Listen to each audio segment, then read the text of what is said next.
a few people actually over the email and over the DMs.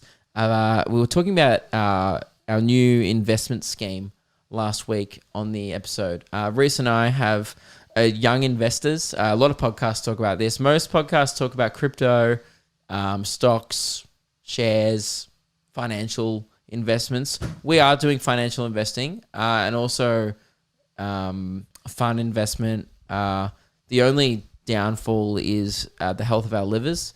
Yep.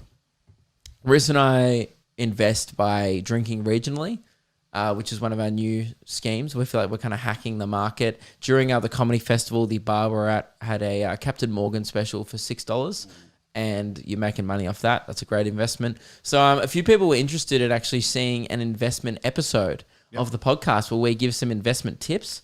And, you know, we do have quite a young audience, and I know you should never give financial advice, but I would be open to, you know, when they turn 18, that's when you can start investing and we can get them off on the right track. You know, you don't want to fall into that. Sure, Goonbag is a good investment short term.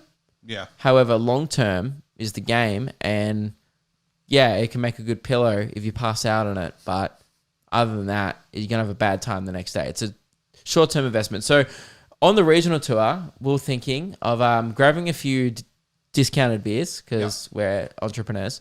And we're thinking one day just setting up shop somewhere. I think it would just be better vibes if we're doing it in Bundaberg or Rockhampton or some regional town where we just do one whole episode of investment.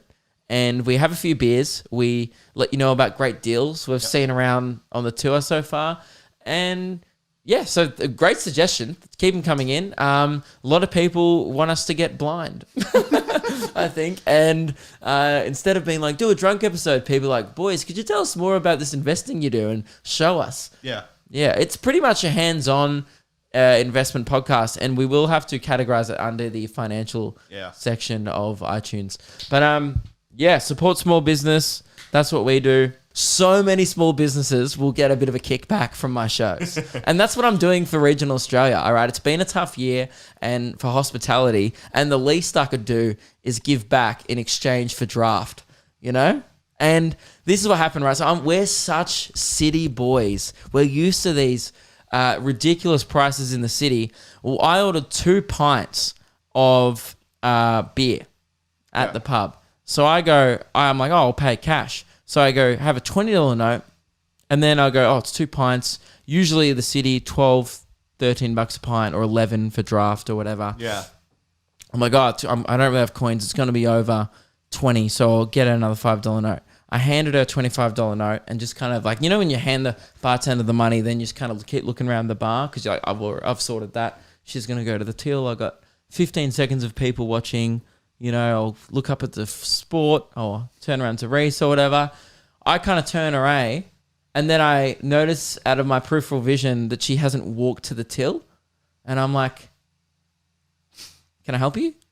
Like thinking like I'm in the right here. And she stares at the $25. She looks back at me and she goes, you can take this one back. And she hands me the $5 note back, and I go, oh, great. Must be $10 pints here. What a fucking bargain. Isn't that unreal? And then, so she pours the beers. I grab them. I go to walk away. No, I'm not even expecting change because $10 for a pint, unbelievable. I'll take that deal any day, right? I go to walk away, and she goes, sorry, your change. And I go, what? She's not holding. I go, do you have a tip jar? It's going to be like a $1 coin. There might maybe $9.50 pints. She hands me back $6.20. Oh, no, $7.20. Yeah.